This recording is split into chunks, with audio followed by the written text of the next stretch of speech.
नमस्कार सुषमाताई आणि जावडेकर डॉक्टर.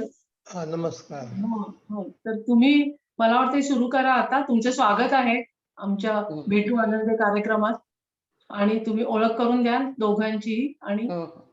हो. नमस्कार मित्रांनो, मी डॉक्टर सुषमा जावडेकर शुभंकर. आणि मी डॉक्टर प्रकाश जावडेकर शुभार्थी. आजच्या या कार्यक्रमात तुम्हा सर्व उपस्थितांचं आणि सर्व रसिकांचं मी म्हणेन सहर्ष स्वागत करतेय. रसिक अशासाठी मी म्हणतेय की आज आम्ही काय इथे पार्किन्सन डिसीज बद्दलचं गाणं गायला आम्ही इथे भाषण करायला आलेलो नाही आहोत, तर गाणं गायला आलोय आणि ते निश्चितच रडगाणं नाहीये बरं का.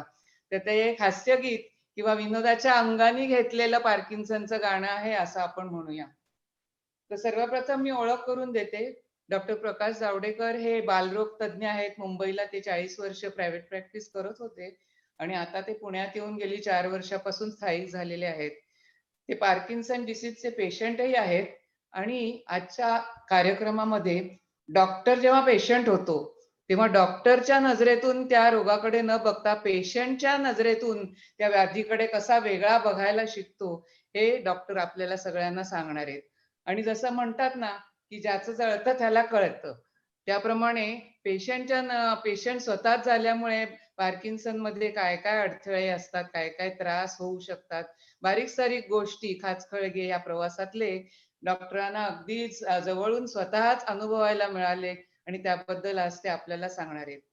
तर डॉक्टर प्रकाश, आपण आपल्या पार्किन्सनच्या प्रवासाबद्दल बोलायला सुरुवात करूया. इतर पेशंट आणि डॉक्टर याच्यामध्ये एखादा डिसीज किंवा डिसऑर्डर झाल्यानंतर फरक हा असतो की डॉक्टरला आधीच प्रश्नपत्रिका कळलेली असते. एका मागे एक कुठलं काय वाढून ठेवलंय, प्रश्न एक कुठला आहे, दुसरा त्याच्यावरनं त्याला माहित असतो आता त्याचं उत्तर येणार आहे, लिहायला पाहिजे, तिसऱ्याचं उत्तर लिहायला पाहिजे, अशी त्याची मार्गक्रमणा चालू होती. तशीच माझी झाली. जवळजवळ साधारणपणे 15 एक वर्षापूर्वी मला थोडासा हात हलायला लागला म्हणून मी न्यूरोलॉजिस्टकडे गेलो. न्यूरोलॉजिस्टने सांगितलं काही औषध घ्यायचं नाही, दर 3-4 महिन्यांनी येत चला. त्याप्रमाणे मी 1-2 वर्ष गेलो असेल. पण नंतर त्यांनी मग एक प्रकरण चालू केलं आणि मला सांगितलं दीज आर इसेन्शियल ट्रेमर्स. आणि इसेन्शियल ट्रेमर्स हे पार्किन्सोनिझम मध्ये 15% लोकांना असतात, त्यामुळे तुम्हाला आता फॉलोअप करावा द्यावा लागेल. त्याप्रमाणे मी फॉलोअप करत राहिलो आणि नंतर काही वर्षांनी ती एक साईन येते, कॉगविल साईन, असं करून तपासतात. तर त्याच्यामध्ये कट असा आवाज येतो. करून दाखवूया आपण. आता दाखव. तू दाखवते ते असं करून तपासतात. त्याच्यामध्ये कॉगविल रिजिडिटी म्हणजे खट खट खट खट असा त्यांना आवाज येतो. कॉगविल जसं चाक जसं असतं बैलगाडीचं, असं खट खट खट खट असं जातं, तसं ते जायला लागतं. मनगट फ्रीली मूव्ह होत नाही. आता ही कॉगविल साईन अनेक न्यूरोलॉजिकल डिसऑर्डर मध्ये असते, पण याच्यामध्येही असते. बाकी दुसरी इथे कुठली टेस्ट नाहीये. त्याच्यामुळं न्यूरोलॉजिस्ट हे अतिशय तरबेज झालेले असतात. Slight change in your motion, in your चालण्याचं गेट, मानेचा हलवण्याची पद्धत, त्याच्यावरून त्यांना बरोबर संशय येतो आणि तो बरोबरच असतो, कारण वर्षानुवर्ष त्यांना हे सायन्स ते बघत असतात. आता पार्किन्सोनिझम काय आहे, एका लेखकाने लिहून ठेवलंय, एका न्यूरोलॉजिस्टनी, की it is a bouquet of flowers. म्हणजे एक फ्लावर दुसऱ्या फ्लावर सारखं नसतं, तसं एका माणसाचं प्रेझेंटेशन हे दुसऱ्या माणसाच्या प्रेझेंटेशन सारखं नसतं. तर हे डायग्नोज झाल्यानंतर पुढे गेल्यानंतर त्यांनी मग ट्रीटमेंट चालू केली. त्याला जेव्हा डायग्नोसिस पक्क वाटलं तेव्हा त्यांनी अॅनालॉग आधी चालू केले. साधारण हे किती वर्षापूर्वी झालं डॉक्टर प्रकाश? साधारण 7 वर्षापूर्वी माइल्ड डोस त्यांनी चालू केला होता. तो अॅनालॉगचा चालू केला, डोपामिनचा नाही चालू केला. तो मी साधारणपणे 1-1.5 वर्ष घेतल्यानंतर प्रोग्रेस होतोय असं त्यांना वाटल्यानंतर त्यांनी मग एल डोपा आणि कार्बिडोपाचं एक स्मॉल डोस चालू केला आणि मग जसे सिम्पटम्स वाढत गेल्या तसं त्या डोसमध्ये ते वाढवणं त्यांनी चालू ठेवला आणि 2016 मध्ये आम्ही पुण्याला आलो.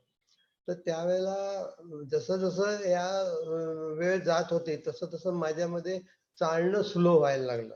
सुषमा बरोबर मी जेव्हा फिरायला जायला लागलो त्यावेळेला मी सुषमाला सांगायचो की माझ्या बरोबर चाल, तर सुषमा म्हणायची अगं अहो मी नेहमीच्या स्पीडनं चाललंय तरी तुम्ही मागे पडताय. मग जर त्याच्याबरोबर चालायला लागलो तर माझा तोल जायला लागला. तर अशा रीतीने मग मी तेव्हापासूनच काठी घ्यायला सुरुवात केली.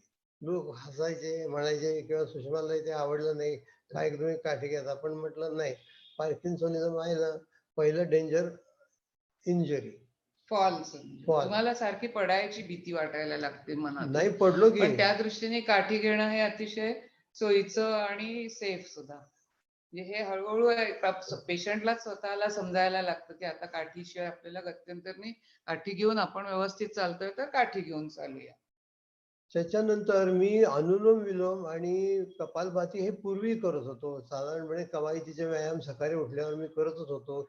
माझ्या आजोबांनी मला पहाटे उठायला अभ्यास करायची सवय लागली, ती MD पास होईपर्यंत मला होती. हॉस्टेलमध्ये हा लवकर उठतो म्हणून मला कोणी पार्टनर घेत नसे, अशी परिस्थिती होती. त्यामुळे मी सकाळी उठून खुडबुड करतो आणि आम्हाला उठवतो. जाऊ दे, तो भाग वेगळा. तर कपालभाती आणि अनुलोम विलोम करत असे आणि त्या गोळ्या घेत असे. काही महिन्यानंतर काही वर्षानंतर मला स्लरिंग ऑफ स्पीच ही जी एक इम्पॉर्टंट साईन असते. काही पेशंट पार्किन्सनचे कुठल्याही हातापायाच्या सिम्पटमनी येत नाहीत.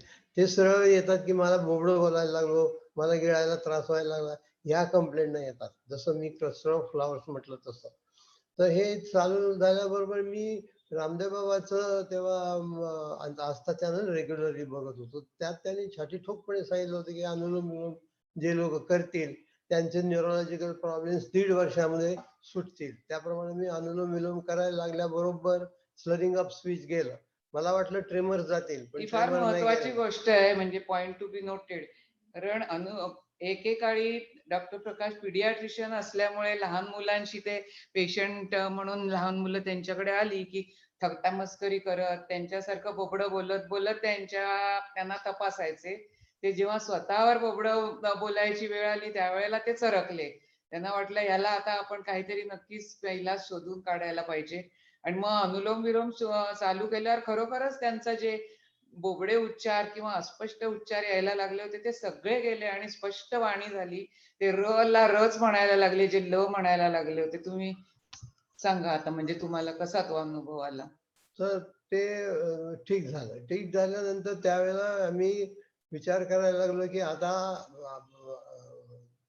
पार्किन्सनिझम मध्ये दुसरं हे जे असतं ते म्हणजे डिप्रेशन.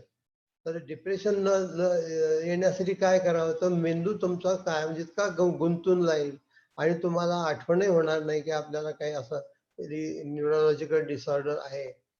तर असं तुम्ही काहीतरी हॉबी करायला पाहिजे. म्हणून मग मी सहज पेपर वाचताना बालगंधर्वमध्ये पेंटिंगचं प्रदर्शन लागलं होतं म्हणून ते प्रदर्शन बघायला गेलो. तशी इथं पुष्कळ प्रदर्शनं बघायला मिळतात. पुण्याला हा फार मोठा फायदा आहे. अनेक कला दालनं आहेत आणि तिथे नेहमी प्रदर्शनं भरलेली असतात. तर तिथं गेलो तर त्या बाई डेमॉन्स्ट्रेशन देत होत्या. पिक्चर कसं म्हणजे कसं काढावं ते. ते काढल्यानंतर मी त्यांना जाऊन भेटलो. म्हटलं मी असं असं आहे आणि मला असा असा डिसीज आहे आणि त्याच्यामध्ये म्हटलं असं असं म्हटलेलं आहे. ते ठीक आहे म्हणे, तुम्ही चित्र काढत जा आणि मला पाठवत जा, त्याच्यानंतर आपण बोलू. तर त्यानंतर मी हळूहळू चित्र काढत एक गोष्ट मला कळायला लागली की मी नेहमी पहाटे उठून मला म्हणजे चित्र काढायचं हुक्की येते.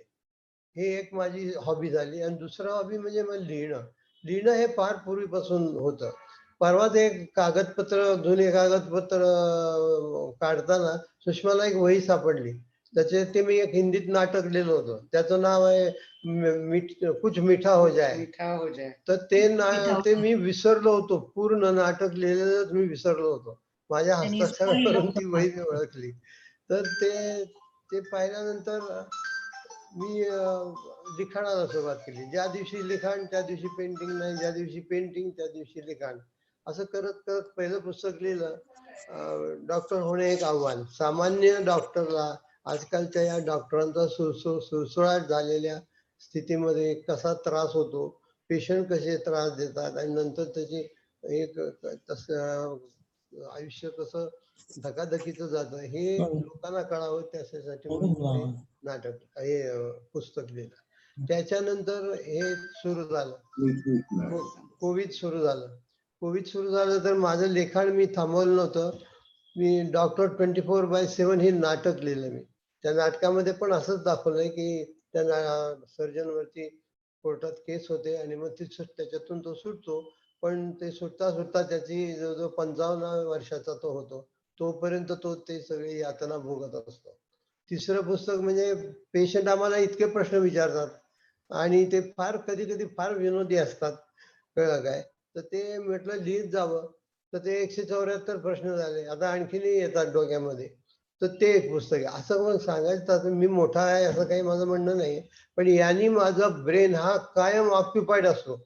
आय नेव्हर फील की आता हे मला भोगायचंय. आलिया भोगासी ही म्हण विसरून जायची. ही तर सगळ्यात महत्वाची गोष्ट आहे. म्हणजे तुमच्या जे प्राक्तन आहे ते तुम्हाला भोगावंच लागतं. परंतु तुम्ही त्याच्यातनं दुःखातनं सुख असं शोधून काढायचा प्रयत्न करता की आता यांना सकाळी जर 2 वाजता जाग आली तर ते म्हणजे झुरत बसत नाहीत की आता ह्याच्या पुढे मला झोप येत नाही, आता काय करू. 2ला उठलं ना काही हरकत नाही. आता आपण लिहायला बसू, नाही तर आपण एखादं छान निसर्ग चित्र काढायला बसू. 2 ते 5 3 तास कसे जातात त्यांनाच कळत नाही. छान वेळ जातो. 5 वाजता मग परत झोप आली तर परत ते झोपून जातात किंवा मग नंतर सरळ उठून काहीतरी दुसरं काय करायला लागतात किंवा दुपारी तर फिरायला सगळेच जायची झोपतात. तयारी करायला. म्हणजे आपण वाईट वाटून घ्यायचं नाही की आपल्यामध्ये काय आहे किंवा आपल्यामध्ये काय कमी आहे. तर त्याच्यावर मात करायचा आनंदाने, जे काय आहे त्यातला आनंदाने सामोरं जायचं, हे मला फार त्यांचं एक गुण आहे असं वाटतं. आणि तो कुठल्याही व्याधीशी लढायला आपल्याला निश्चितच उपयोगी पडतो. ब्रेन हा एन्व्हायरमेंटला रिस्पॉन्ड करत असतो. तुम्ही जर दुःखद एन्व्हायरमेंट निर्माण केली तर तुमचे ग्रे सेल्स जे आहेत ते आणखी भराभर डिजेनरेट होतील. तुम्ही जर त्याला स्टिम्युलस दिला, नवीन काहीतरी कर, नवीन काहीतरी शोधून काढ, असं केलं तर ते तरतरीत होतात. म्हणजे मला झोप आली असली रात्री आणि एखादं ड्रॉइंग जर थोडंसं इनकम्प्लीट असेल, ते करायला गेलो आणि नंतर त्यात काही बारीक सारीक चुका आणि ते दुरुस्त करत मला जवळजवळ 2 वाजतात. तरी सुद्धा मी फ्रेश राहतो आणि मला झोपेला आळवावं लागतं. तात्पर्य हे म्हणजे की मेंदूचं थकणं हे सुद्धा सब्जेक्टिव्ह असतं माणसाचं. जेव्हा माणसाला काहीच करायला सुचत नाही तेव्हा मेंदू लवकर थकून जातो. जेव्हा काहीतरी नवीन तुम्ही शोधून काढता छंद, तेव्हा तो मेंदू आणखीन रिफ्रेश होत जातो. याच्यावरून आणखी एक गंमत आठवली मला. आम्ही जेव्हा फिरायला जातो तेव्हा काय होतं, कधी-कधी डॉक्टरांना फ्रीजिंग होतं. फ्रीजिंग झालं म्हणजे रस्त्याच्या समजा आम्ही चालतोय आणि रस्त्याच्या मधोमध पोहोचलोय. सडनली फ्रीजिंग झालं तर म्हणजे जसा सिमेंटमध्ये एखादा खांब रोवून ठेवावा आणि तो हलत नाही, तसा किंवा जमिनीत खुंटा रोवावा जात त्याचा आणि तो हलत नाही, तसा त्यांचा पाय रुतून बसल्यासारखा राहतो. म्हणजे पुढेही जाता येत नाही, मग मागेही जाता येत नाही. मग अशा वेळेला करायचं काय? तर त्यांनीच त्याच्यासाठी क्लुप्ती शोधून काढली आहे. ती कशी? तर जेव्हा असं जेव्हा फ्रीजिंग होतं तेव्हा काय होतं, तर तुमच्या पायाचे मसल्स सगळे स्पाझममध्ये गेलेले असतात. तुम्ही पाय उचलू शकत नाही. म्हणजे certain group of muscles contract होत नाहीत, certain group of muscles relax होत नाही. हा त्याच्या मागचा फिजिओलॉजिकल फिनॉमिना असतो. तर त्यावेळेला काय करायचं, तर आपलं अटेन्शन त्या गोष्टीतनं डायव्हर्ट करायचं दुसरीकडे. म्हणजे आजूबाजूचा निसर्ग पाहायचा, छान झाडं आहेत, अरे वा, असा उन्हाळा सुरुवात झाली का गुलमोहर फुलायला लागला, किंवा एखादं आपल्याला छानसं गाणं सुचलं तर आम्ही चक्क रस्त्यामध्ये गाणं गुणगुणायला लागतो. तर जे तोंडाला येईल किंवा ओठावर येईल ते गाणं. तर गंमत म्हणजे मध्यंतरी आम्हाला त्या सिनेमातलं शांताबाई हे गाणं ठेक्यावर म्हणायची फार सवय झाली होती. म्हणजे यांचं फ्रीजिंग झालं आणि पाय रुतून बसला रस्त्यात की शांताबाई, गंमत म्हणजे शांताबाई असं करायचं. हे गाणं ठेक्यावर. काय म्हणाला आपण? कोणीतरी काहीतरी म्हणालं. एनिवे, तर शांताबाई अटक मटक चवळीत चटक शांताबाई, आणि पाय उचला शांताबाई, असं स्वतःला करा की सांगायचं त्यांचं लक्ष डायव्हर्ट होतं आणि खरोखरच पाय अलगद उचलला जातो, कारण ते रिलॅक्स होतात. त्यांचे शांताबाई, पायाचे शांताबाई, मसल्स रिलॅक्स होतात. आणि शांताबाई, टाचेवर चाला, पाय उचलून टाका, पायाला उचलून टाका. या त्याच्यात चाललं की बरोबर तो चालायला लागतो. I enjoy parkinsonism. खरं ते तर तर नेहमी मजेने म्हणतात की मला पार्किन्सन झाला, ह्याच्या बाबतीत मी नशीबवान समजतो स्वतःला. कुठला हार्ट डिसीज होऊन म्हणजे पार्किन्सन हा लाईफ थ्रेटनिंग डिसीज तरी नाही. आयसीयू नाही हो आणि अजिबात. कुठल्या मेडिकल इमर्जन्सीज नाहीत, आयसीयू नाही. त्यामुळे बरं आहे, दुःखात सुख तेवढं आहे की आपल्याला दुःखात सुख नाही, दुःखच नाही, संपलं. हम्म. म्हणजे मग तो त्याच्या ज्या ज्या डिजेनरेशन असेल ना होणार ते एखाद्या वेळेस कमी होईल. आता मध्ये एक सूक्ष्म आपलं सांगायचं राहून गेलं. आपण काठीबद्दल बोलत होतो, वॉकर आणि काठी याची तुलना हम्म. करायची. तर वॉकरचं काय आहे माहितीये का, वॉकर हा शोधून काढलाय जो कोण मेकॅनिकल इंजिनियर असेल ना, हुशार येतो. हॅट्स ऑफ टू हिम. हा, त्यांनी काय केलंय, पुढचे 2 चाकं आहेत ना ती सगळ्या अँगलनी जवळजवळ अशी फिरतात. त्यामुळे तुम्हाला नॅरो याच्यामध्ये सुद्धा तो वॉकर असा करून नेता येतो. समजा टॉयलेट मध्ये जायचं असेल तरी सुद्धा तो जातो. परत असं सरळ करून ठेवता येतो. हे एक उपयोग त्याचा. दुसरं, काठीनी चालण्यापेक्षा वॉकरनी तुम्ही घरात फास्ट चालता आणि समजा म्हणजे कुठे आपटण्याचा हे नाही, धोका नाही. घरामध्ये कुठे खरचडलं, आता सुषमाने एवढं सुंदर घर एवढे कष्ट असं करून नाही, पण केलेले, घरामध्ये त्याला पॅसेजेस ओरखाडे असतात. मारायला लागलो मी तर माझी काय अवस्था होईल तुम्हाला माहिती नाही हो, घरी येऊन बघायला. जोक्स अपार्ट, पण घरामध्ये आपल्या छोट्या छोट्या पॅसेजेस वगैरे हा. अशा जागा पुष्कळ असतात ज्याच्यामध्ये पार्किन्सनच्या पेशंटला छोट्याशा जागेतनं जायला फोबिया असतो. लगेच त्याला म्हणजे त्यांना असं वाटतं की फ्रीजिंग आपण होतं. जाऊ नाही शकणार आणि मग फ्रीज फ्रीजिंग होतात होतं. ते. हा. तर ते होऊ नये म्हणून वॉकरचा पण घरामध्ये खूपच छान उपयोग होतो. दुसरं एक, त्या वॉकरला साईडला एक दांडी दिली आहे बघा. ती दांडी अशासाठी आहे की वागताना पार्किन्सनिझम खाली पडलेला रुमाल त्याला उचलता येणं शक्य नाही, उचलायला गेला तर तो नाकावर पडतो. म्हणून एका हाताने तो दांडी धरायची आणि खाली पडलेला रुमाल उचलायचा. ही एक सोय आहे. टॉयलेटमध्ये मी सांगितलं तुम्हाला घेऊन जाता येतो. तिसरं म्हणजे मध्ये एक फोटो आला होता, फडके आजोबा 84 वर्षाचे, वॉकर दाखवला होता आणि त्याला एक जोडी लावलेली त्यांनी. त्या जोडीमध्ये त्यांच्या वस्तू असतात. तर एखाद्याने याच्यामध्ये एक ऍडिशन करावी. म्हणजे आता आपल्याकडे चष्मा असतो, मोबाईल असतो, क्रेडिट कार्ड असतं, पेन असतं, नोटबुक असते आणि काय औषध औषध, औषधाचा औषध, बॉक्स असतो. औषधाचा बॉक्स असतो. आता हे सगळं तुम्ही जर शुभंकरला जर हे आणून दे, ते आणून दे, ते आणून दे असं जर 24 तास काही ना काहीतरी ऑर्डर सोडायला लागलं तर कुणी हे होईल, कळलं काय तसं. तर हे एक त्याचा फायदा वॉकरलाच आहे. तुम्ही ती अटॅच करायची बॅग, म्हणजे हा. त्याच्यामध्ये तुम्हाला ज्या रुटीनली गोष्टी लागतात त्या ठेवल्या की मग ते त्या घेऊनच तुम्ही घरातल्या घरात फिरत असता. म्हणजे त्या हाताशी राहतात थोडक्यात. म्हणजे तिसरं म्हणजे मी थोडस औषधांबद्दल वाचलं. तर टिडोमेट किंवा सिनामेट जे आहे प्लस, कळलं काय, त्याच्यामध्ये जे लिओडोपा आणि कार्बिडोपा अशी जोडी आहे. तर ही औषधं जे आहेत ना यांचा हाफ लाईफ हे अराउंड 2 तासच आहे. एवढं हाफ लाईफ, याचा अर्थ ते सर्क्युलेशन मध्ये 2 तास फिरले की त्यांचा मार्ग लिव्हरकडे किंवा किडनीकडे जाऊन ते निष्प्रभ होतात.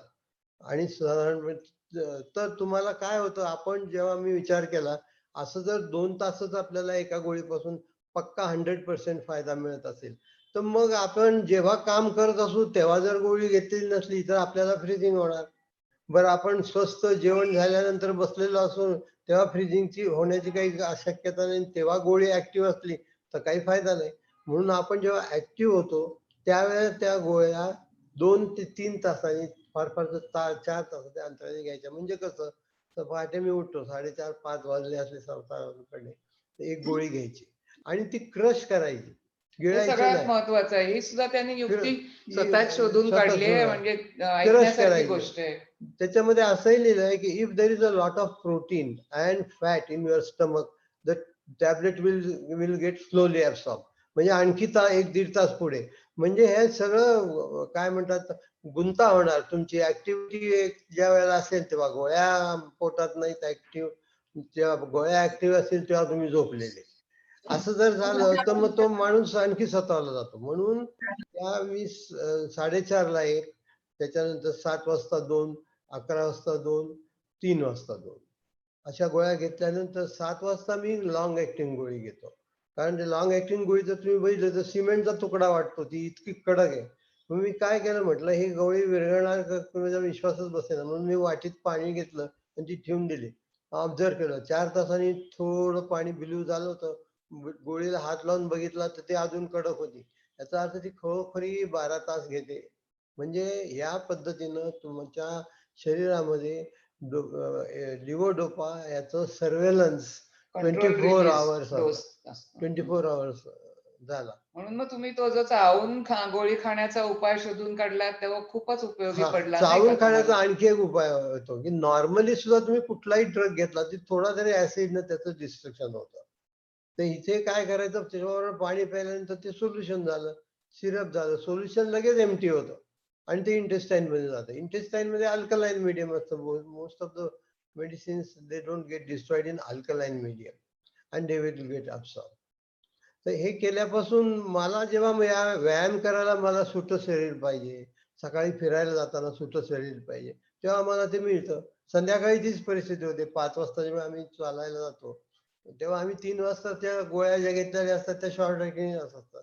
शॉर्ट ऍक्टिंगच असतात ना. स्त्रियांच्या बाबतीत मला आणखीन एक गोष्ट नमूद करावीशी वाटते की स्त्रियांना युजली गोळ्यांची टेस्ट ही आवडत नाही. तोंडात कडू जी टेस्ट येते आफ्टर टेस्ट, त्यांनी मग दिवसभर मळमळल्यासारखं होतं, असं होऊ शकतं. पण ह्या ज्या शॉर्ट ऍक्टिंग अगदी टॅबलेट्स टेस्टलेस. आहेत पार्किन्सन साठीच्या डोपामिनच्या, त्या टेस्टलेस टॅबलेट्स आहेत.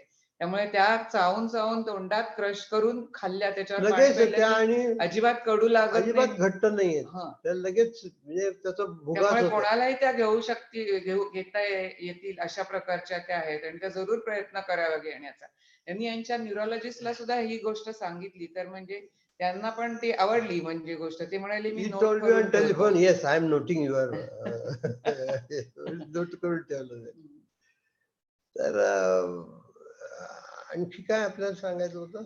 तुम्ही आणखीन कुठले वेगवेगळे छंद जोपासताय की ज्याच्यामुळे तुमचा दिवस छान जातो डॉक्टर? तसं पाहिजे एक म्हणजे तुला लिखाण आणि हे ड्रॉइंग हे झालं, त्याच्याशिवाय कुठल्याही तुम्हाला बाईला जर म्हणजे सकाळी माणसाला सांगितलं, करण्यासारख्या आणखी पुष्कळ माणसाला गोष्टी नाही आहेत छोट्या नवऱ्याला मोठ्या. सांगतो, कुठल्याही नवऱ्याने बायकोला सांगितलं अगं तुला भाजी चिरून देतो तर काय खुश होते.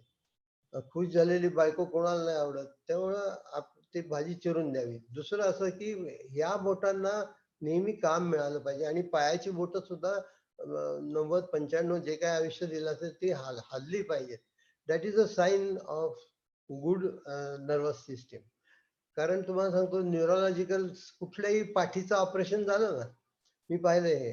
तर दुसऱ्या दिवशी राऊंडला जेव्हा येतात तेव्हा ते पेशंटला सांगतात अंगठा हलव. तो जर हलला नाही तर न्यूरोलॉजिस्टला घाम फुटतो. मी काय केलंय त्याच्या स्पाईनचं कुणाला ठाऊक. आणि त्यांनी जर अंगठा हलवला तर न्यूरोलॉजिकल इतकं त्या मुवमेंटला त्याला महत्व आहे. हाताच्या आणि पायाच्या. किंवा छोट्या छोट्या गोष्टी असतात. नातवंडांचे फोटो काढून बसलं, मुलांचे सुद्धा आपल्या लहानपणचे आमचे सुद्धा फोटोचे जुने अल्बम फोटो. काढून बसलं की अतिशय छान मजेत वेळ जातो. जुन्या आठवणींना उजाळा मिळतो आणि मला लहानपणच्या गमती जमती पण आठवतात.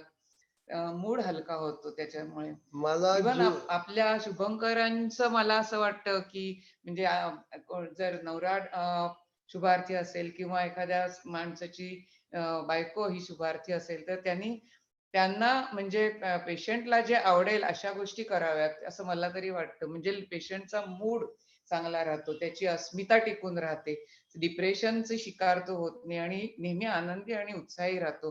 म्हणजे उदाहरणार्थ आमच्याकडे काय आहे, यांना संगीत आवडतं. तर मी हार्मोनियम वाजवायला बसले की हे लगेच ड्रॉइंगचं चित्राची वही काढून बसतात आणि मी मध्येच थांबले तर म्हणतात वाचव वाचव वाचव, माझ्या चित्रात रंगत यायला लागली, माझा हात भराभरा चालायला लागले. आश्चर्य म्हणजे चित्र काढता काढता यांचे ट्रेमर्सही पूर्णपणे थांबतात. किंवा कधी लिहायला बसलेल्या असताना मी वाजवायला बसले किंवा रेडिओवर सुद्धा एखादं सुंदर गाणं लागलेलं असलं तर यांचा हात व्यवस्थित आणखी चांगला चालायला लागतो. म्हणजे छोट्या छोट्या गोष्टींनी पेशंटला पण आनंद मिळतो आणि तो आनंद त्याला दुसऱ्यांशी वाटता पण येतो. आणखी सांगायचं म्हणजे घरामध्ये काही म्हणजे फर्निचर पुसलेलं नसतं ते पुसायचं. एखादी गोष्ट बिघडलेली असते दुरुस्त करायची. कळलं काय? पाहुण्यांसाठी सुद्धा ते आवडीने कधी बटाटे वडे भजी हे स्वतःहून आपण पुढे होऊन करतात. परवा म्हणजे मी त्यावेळेला 40 भजी केली. आश्चर्य वाटतं की हाच का तो पार्किन्सनचा पेशंट, म्हणजे की जो भजी तळून दुसऱ्यांना खिलवतो. म्हणजे हे सगळं शेवटी मूडवर अवलंबून असतं. मूड चांगला असतं तर everything can happen and you can make it happen. आणि लास्टली चालणं. जो त्या चालणार चालण्यावर नाही तो वाचणार नाही. कुठल्याही व्यायामाला चालणं हा सबस्टिट्यूट नाही. चालणं हे वेगळं आहे आणि चालणंच पाहिजे. चालत चालत राहिलं पाहिजे जितकं ते चालण्यावरून चालता एक येईल. गमतीदार गोष्ट मला आठवली. एकदा यांची पाठ खूप दुखत होती. ही मुंबईत असलेली गोष्ट आहे. म्हणजे मुंबईला एका ठिकाणी कन्स्ट्रक्शनची साईट चालू होती आमच्या घराजवळ, आणि तिथे ते गाढवावरून माती वाहून आणतात ना, अगदी ओल्ड स्टाईलनी. म्हणजे हल्ली ते दिसत नाही दृश्य, आणि पुण्यात तर मला तर कधी एकही गाढव दिसलं नाही. पण मुंबईला गाढव वरून अजून माती वाहून नेण्याची पद्धत आहे. त्यामुळे रस्त्याच्या कडेला गाढव दिसलं मला, आम्हाला दोघांनाही, आणि ते चक्क लोळत होतं. तर माझ्या त्यावेळेला यांची पाठ खूप दुखत होती. तर किती पेन किलर्स घेतले तरी पाठ दुखायची काही थांबत नव्हती. तर सहज त्या गाढवाकडे बघून मी म्हंटल की काय हो, हा मातीचं सगळं ओझी वाहून वाहून थकला असेल म्हणून पाठ मोकळी करायला लोळत असेल का? तर यांच्या डोक्यात लगेच विचार आला की आपण घरी जाऊन हा प्रयोग करून बघावा, गाढव कारण व्हावं त्यांना राहील. आणि शहाणा आहे का बघावं. हा, फिजिओथेरपिस्ट येत होते. फेसबुकवर पाहिजे का? नाही ना. सुषमाताई प्लीज अनम्यूट करा, ते म्यूट झालंय चुकून.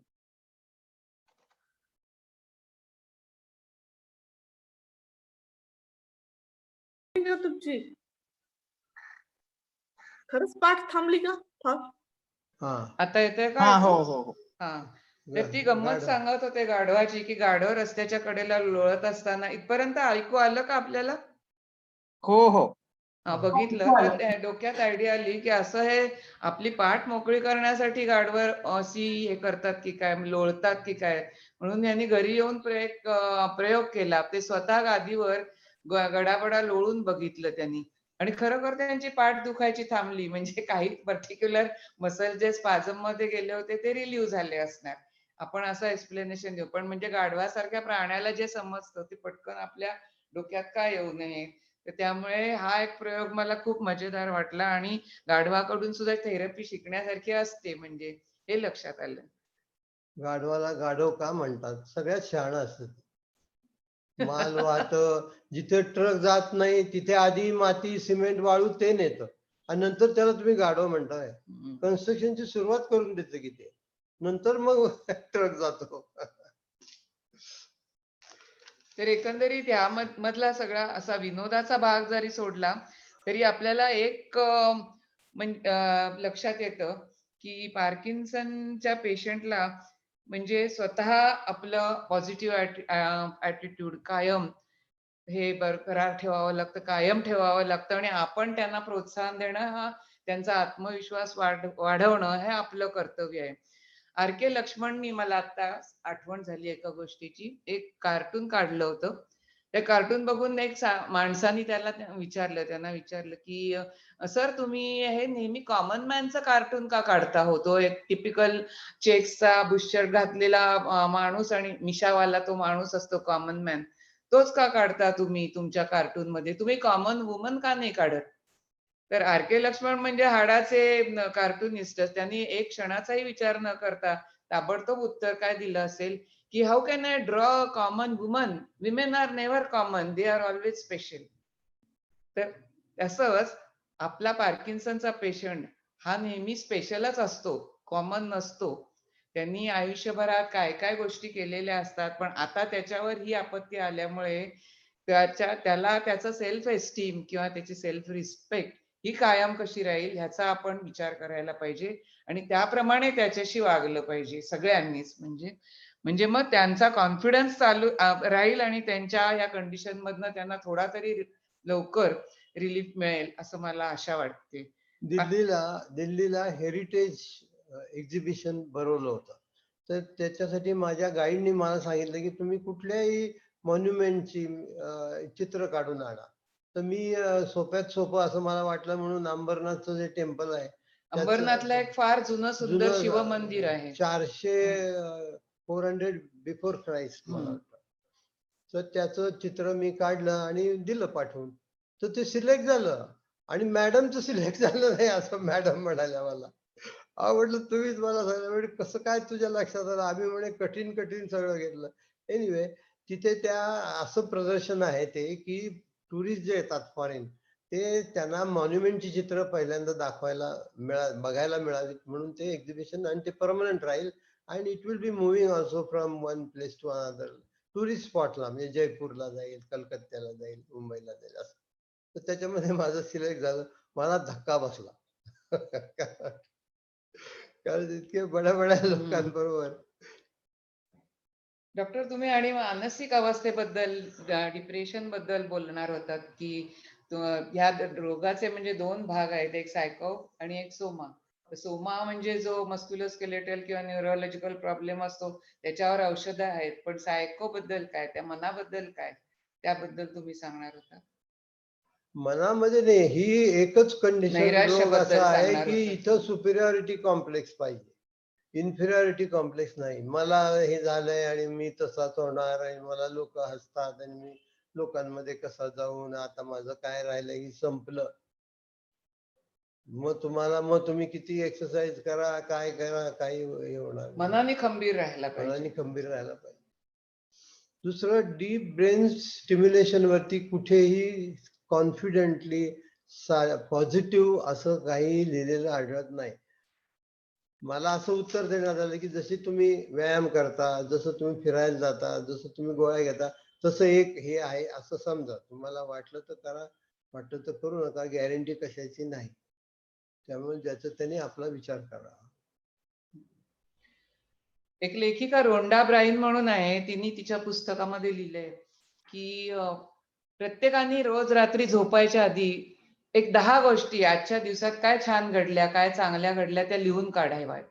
आणि महिन्याच्या शेवटी आपलेच लिहिलेले हे टाचणं जी असतात डायरी, ती वाचली की एवढी छान करमणूक होते आणि आपल्यालाच परत आठवायला लागतं की अरे या तारखेला हे घडलं होतं, आपल्या लक्षातच नाही, ही गोष्ट चांगली घडली होती. म्हणजे कितीतरी गोष्टी छोट्या मोठ्या घडत असतात, आपण त्याच्याकडे लक्षही देत नाही किंवा विसरून जात असतो. आपण उगीच जुन्या गोष्टी उगाळत बसलेल्या असतो किंवा उद्याचा, परवाचा, फ्युचरचा चिंता आणि विचार करत बसलेला असतो. त्यापेक्षा आहे हा क्षण, आजचा दिवस, हा तुम्ही विचार करा, हा आनंदाने घालवा आणि देवाचे आभार मानूया की आजचा दिवस देवाने आपल्याला चांगला दिला आणि उद्याचा सूर्यही आपल्याला तसाच चांगला बघायला मिळणार आहे.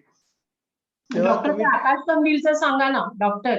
आकाश ते कंदील तुम्ही केलं असेल आकाश ना? कंदील करायला त्याचा फोटो ती बघितला पण त्यांची मॅडम. आणखीन एक हो, छान हो, हॉबी आहे. हो. दर मला दिवाळीला 7 नातवंड आहेत.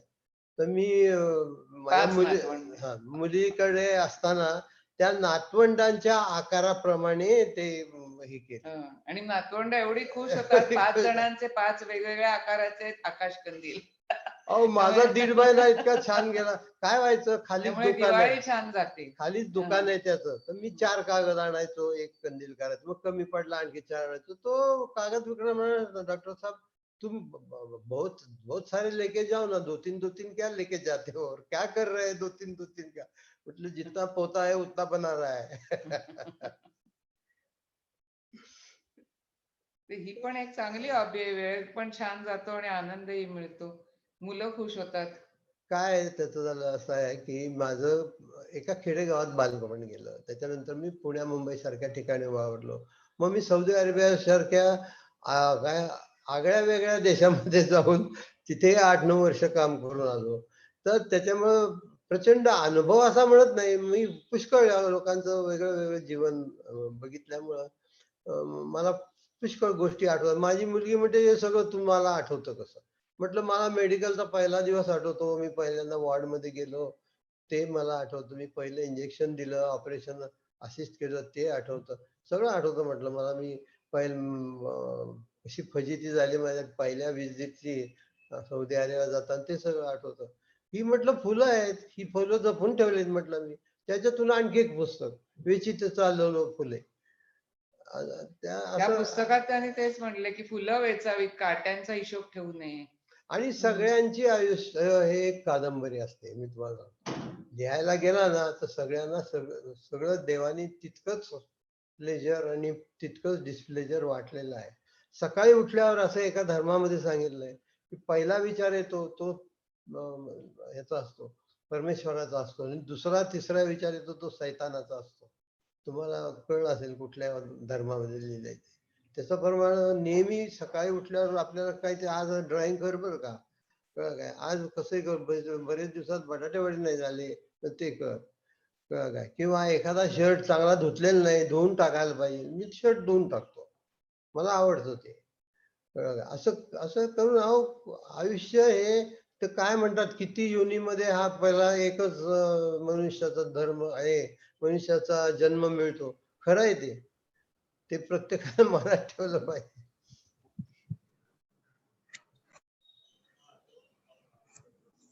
हा शोभनाताई, बोला. छान वाटतंय ऐकायला, बोला. हा. तर अशा तऱ्हेने आपण आजच्या दिवसात किती जास्त वेळा हसलो तो आपला दिवस म्हणजे विजय दिवस असा म्हणून साजरा करायचा. आणि जे होऊन गेलं, जे परत कधी गेलेलं स्टेशन परत फिरून येत नाही असं म्हणतात. ते जुन्या गोष्टी किती दुःखमय असल्या तरी त्या परत आठवत बसून आपल्याला आणखी आपली तब्येत बिघडवून घ्यायची नाही. दुःख हे पर्वता एवढे आणि सुख हे जवा एवढे, असं कोणीतरी म्हटलेलं खरं आहे ते. तुमच्या मुलांची मला काही प्रश्न विचारायचे आहेत का विचारायचे डॉक्टर असतील. प्रकाशना तर विचारू शकता. ऐका ऐका बोलतोय. नाही बघू. अनम्यूट करून बोला. विचारायचे तर हात वर करा, म्हणजे आतून तुम्हाला अनम्यूट करेल. मला काय म्हणाल आपल्याला? विचारायचंय हा हा. की त्यात मुलं, हॅलो हॅलो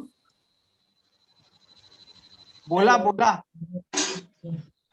आवाज हा आशाताई येतो बोला. माझा? हो हो. हा डॉक्टरांना विचारायचं होतं की मुलांची सेन्सिटिव्हिटी किती आहे आणि ते तुम्हाला किती दिसत नाही. करतात. तुमची मुलं तुमच्याशी किती मुलांबद्दल मुलांची काय आहे त्यांना ऐकू नीट कळला नाही प्रश्न. शोभनाताई तुम्ही सांगा. बोला, ऐका की. ऐकू आलं नाही हे जरा, हा नीट ऐकू आलं नाही, पुन्हा एकदा सांग. मुलांचं किती कोऑपरेशन आहे? मुलांचं कॉन्सन्ट्रेशन काहीतरी म्हणतायत. मुलांचं कॉपरेशन किती आहे असं त्या विचारतात. हा कोऑपरेशन मला? किती आहे? हो. हा हा कोऑपरेशनची गरज काय? नाही नाही कोऑपरेशनची गरज काय? गरज म्हणून नाहीये, पण सॉर्ट ऑफ इमोशनल एक हे म्हणून तुम्हाला सपोर्ट म्हणून. ते चकित होतात. मी 100 हे काढली पेंटिंग म्हटल्यावर ते चकित होतात. अच्छा त्यांच्या घरात अमेरिकेला माझी पेंटिंग लावलेली आहेत याच्यावरती. डॉक्टर साहेब, ते तुम्ही पाठवलेल्या तुमची 5 paintings पेंटिंगचं मी प्रेझेंटेशन बनवलंय, ते जर दाखवलं तर तुम्ही एकेका पेंटिंग बद्दल काही सांगू शकाल का? हो सांगेन ना. हा, एक मिनिट. हे गेलं का ऑडिओ? काहीतरी करतात म्हणजे हात लागतो कुठेतरी.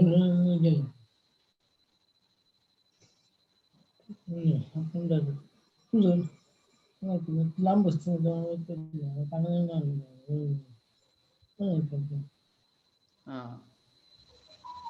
बोला या चित्राबद्दल.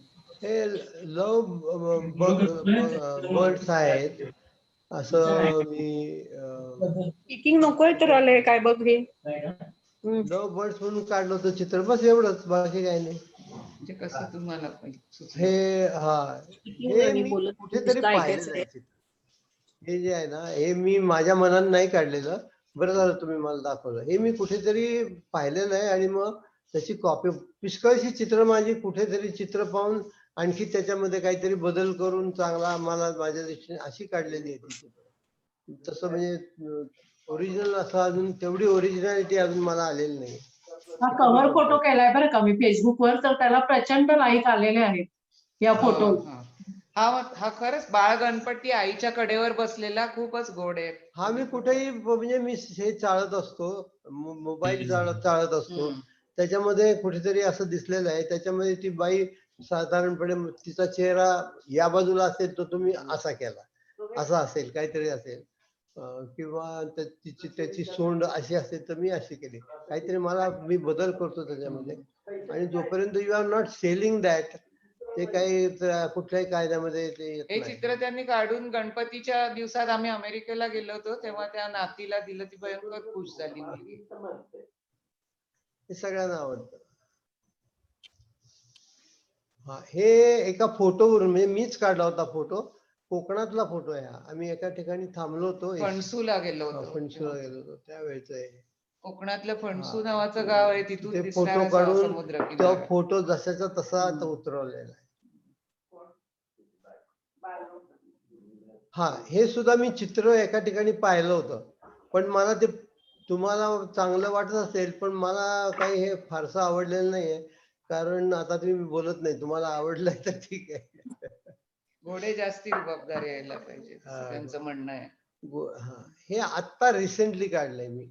आणि हे माझ्या मुलीने सांताक्रूजला 3 बेडरूमचा फ्लॅट घेतलाय, तिथे लावण्यासाठी तिने मला सांगितलं होतं, तर ते हे घेतलेलं आहे. मी सुद्धा एक याच्यामध्ये मोबाईलमध्ये असं पाहिलं होतं की, पण त्याच्यावरची जी वनस्पती जी होती ना, ती फारच छान जमली होती त्याला. कारण त्या वनस्पती म्हणजे हे जे ढाळे आहेत ना, त्यातून चंद्राचा प्रकाश या बाजूला येतोय, इतकं त्या चित्रकारांनी त्याच्यामध्ये हे घातलं होतं, जीव घातला होता. पण तेवढा काही मला जीव घालता येत नाही, आला नाही. मी म्हणून सरळ आपली काय म्हणतात, साधी जी फुलं उगवतात त्याला काय म्हणतात, बोगनवेलीची फुलं. पण किंवा पुण्यामध्ये अशा आम्ही जिथे फिरायला जातो मयूर कॉलनीमध्ये, तिथे झाडांवर खरंच अशा रंगाच्या बोगनवेलीच्या वेली चढलेल्या इतक्या सुंदर दिसतात म्हणजे. आणि आता ही मी सगळी कॅनव्हासवर काढायला सुरुवात केली. कॅनव्हास ड्रॉइंग बघा कमीत कमी 7 ते 8-9 तास घेतं. म्हणजे दररोज सलग गेलं तर 3 तास जातात. आणि ते कॅनव्हासवर ऍक्रिलिक कलरनी जेव्हा पेंटिंग करतात तेव्हा ते वेगळ्या कॉन्सन्ट्रेशननी करावं लागतं, कारण ऍक्रिलिक वर एकदा काढलेलं हे पुसता येत नाही. म्हणजे उलट आहे, पुसता येतं. ते म्हणजे त्याच्यावर परत गिरवून तो कलरही काय बदलता येत तो नाही. रंग फार जड आहे, जड. तो ब्रशने नीट पसरता येत नाही, असं माझं मत आहे. वॉटर कलर कसा असतो, तो पसरता येतो, तो नाजूक असतो, पण एकदा तुम्ही दिला की काढता येत नाही. ह्याच्यामध्ये तसं नाही. सराईत माणसाला ते कळतं सुद्धा, ऍक्रेलिक कुठे तुम्ही फोडलंय किंवा एकावर एक दिले कळतं. कुठेतरी शाळा आहे, हायस्कूल आहे. चौथं 4 आहेत ना? 5 होती, झाली. इकडे आम्ही पण काही काढून ठेवले चित्र. ही बघा, की आत्ताच आम्ही नुकते भिगवणच्या बॅकवॉटर्सला सगळे मायग्रेटिंग बर्ड्स येतात ना, जस्ट गेल्या महिन्यामध्ये गेलो होतो. मोठे मोठे पक्षी तिकडे. झालं का व्हिडिओ बंद झाला? तिकडे सौदी अरेबियात जास्त आता दिसतंय का? ते पाणथळ जागेमध्ये बॅकवॉटर मध्ये आलेले सगळे पक्षी आहेत, ते त्याचं चित्र काढलेलं आहे. डॉक्टर झाल्यावर डॉक्टर कोण होतो? नंतर तर नाही, आता नंतर तर झालं त्यांचे डॉक्टर. त्याच्यातनं हे व्हेनिसला गोंडोला मधून जातानाचे चित्र आहे ते काढलेले. दिसतंय का? हो दिसतंय. व्हेनिसला ते कमानीच्या खालून गोंडोला जात असतात ना, ते चित्र आहे.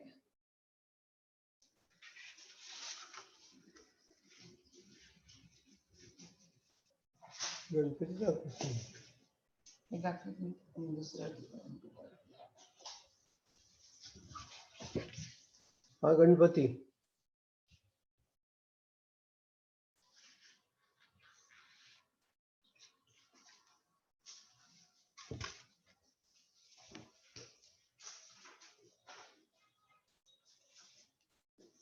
हे पावसाळ्यात एक मुलगी छत्री घेऊन चालली आहे असं चित्र आहे.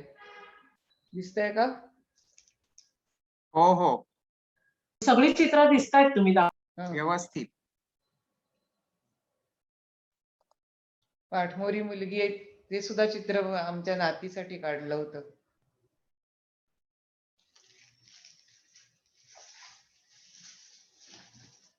माझ्या नातीला मी चित्र पाठवली तर त्या आपलं पोर्ट्रेट काढून पाठवलं ते. हॅलो. नको. हा हा, बोला. हा ऍक्च्युली आम्ही हा बोलतोय तर ऍक्च्युली आम्ही व्हिडिओ ऑन केलाय, चालेल ना? चालेल चालेल. कोण बोलतोय? अच्छा. हा नाही ना, मी तर आज्ञा लावून होते. बर बर आणखी आहे चित्र दाखवायला. जवळ पण फुलांचं चित्र, वेगवेगळ्या प्रकारची फुलं आहेत. त्याच्यामध्ये भुंगे किती छान आलेत बघा. 3 भुंगे आहेत, कुठे आहेत ओळखा.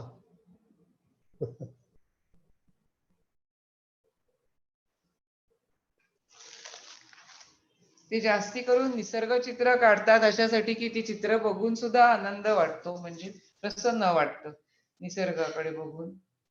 कार्टून पण बरीच काढलेली आहेत त्यांनी, कार्टून. हो, cartoon characters. Tom and Jerry, Mickey Mouse अशी ती कार्टून कॅरेक्टर्स पण काढली आहेत. हा परत एक लँडस्केपच आहे. माझ्या सगळ्या चित्रामध्ये कुठेतरी पाणी असतं बघा. पाणी आवडतं मला. पाणी असल्याशिवाय चित्र होत नाही. किती येतं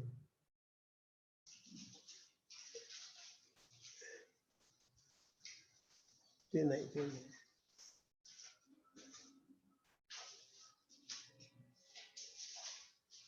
पुस्तक